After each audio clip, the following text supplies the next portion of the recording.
وعلیکم السلام ورحمۃ اللہ۔ وعلیکم السلام ورحمۃ اللہ سب دوستوں ساتھیوں کے لیے جو بات آپ کہہ رہے ہیں وہ تو بالکل صحیح ہے،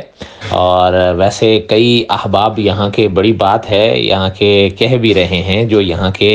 مقامی لوگ ہیں۔ تو ہم تو چونکہ یہاں آئے ہیں نا، تو یہاں کے کئی مقامی لوگ ہیں جو ان سے یہ بات کہہ رہے ہیں، اور احتجاج کے ساتھ بھی، احترام کے ساتھ بھی، ہر حوالے سے وہ یہاں کے خاص کر اور یہاں کے جو امام صاحبان ہیں وغیرہ، ان سے جب ملاقاتیں وغیرہ ہوئیں تو انہوں نے ایک چیز بتائی کہ یہاں الحمدللہ یہ اس حادثے کے بعد جو فلسطین میں ہوا اور ہو رہا ہے، اس کے بعد یہاں مطلب امریکہ والے جو حوالے سے بھی بتایا گیا کہ بہت لوگ وہاں کے، یعنی جو مقامی لوگ ہیں، یعنی باہر والے لوگوں کی بات نہیں، مقامی جو لوگ ہیں جو امریکن ہیں وہ مسلمان ہو رہے ہیں۔ اور جب ہم یہاں کینیڈا آئے ہیں تو یہاں کے امام صاحب نے بتایا کہ یہاں بھی اس حادثے کے بعد بہت لوگ مسلمان ہو رہے ہیں اور وہ اسلام کو اسٹڈی کر رہے ہیں، پڑھ رہے ہیں۔ اصل میں یہ لوگ جن کی آپ بات کر رہے ہیں وہ سیاسی بساط بچھائے بیٹھے ہیں، تو لیکن یہ ہے کہ آپ سب نے بھی دیکھا ہوگا، پڑھا ہوگا یا سنا ہوگا کہ ان کی ساری عوام ان کے ساتھ نہیں ہے، بلکہ وہ اس چیز کے خلاف ہیں، اس چیز کو غلط سمجھتے ہیں۔ ظاہر ہے ہر آدمی کی تو انسان بات نہیں کر سکتا نا، لیکن وہ حضرات بتا رہے تھے یہاں کے جو امام صاحب ہیں، تو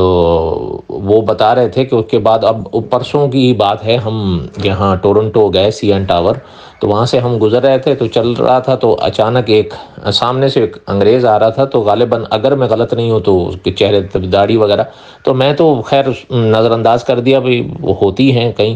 تو اس نے چلتے ہوئے مجھ سے یوں کہا، چلتے، السلام علیکم ورحمۃ اللہ برادر۔ اب میں دنگ رہ گیا۔ تو ہم لوگ اصل میں ظاہر ہے میڈیا کے حوالے سے یا وہاں کے جو افسوسناک حالات واقعات سنتے ہیں تو افسوس تو ہوتا ہے، لیکن میں نے یہاں کچھ دوستوں سے کہا کہ اللہ ہی بہتر جانتے ہیں کہ اللہ کی کیا منشا ہے۔ یہاں آ کر آپ دیکھیں کہ یعنی مساجد ہیں کہ اتنی بڑی بڑی مساجد ہیں، جیسے اب کولون مسجد جیسی مسجد ہے خیر سے، اور اتنے رش ہے۔ اور اچھا ایک رش تو یہ ہے نا کہ جمعے کی تو وہ تو ہیں ہی ہیں کہ بعض مساجد میں 2 جماعتیں، 3 جماعتیں، 4 جماعتیں جمعے کی،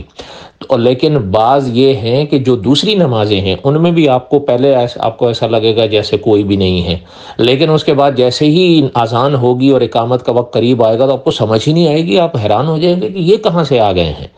ارد گرد آپ دیکھیں گے تو آپ کو ایسا محسوس ہوگا کہ کچھ ہے ہی نہیں۔ تو اللہ تعالی رحم فرمائے، ہم تو فلسطین والے حضرات کے لیے بھی دعا کرتے ہیں، اور جو ہو رہا ہے وہ بھی سن رہے ہیں، پڑھ رہے ہیں، اور اس پر مفتی تقی صاحب کے بیانات آپ حضرات بھی سن رہے ہوں گے کیونکہ وہ آ رہے ہیں مسلسل۔ لیکن بہرحال وہ چیزیں تو ہم دعا گوئی ہیں، اور جو قابل افسوس ہیں افسوس ہیں، لیکن خیر سے جو سلسلے یہاں خیر کے پہلو سے آ رہے ہیں سامنے وہ بھی قابل دید ہیں۔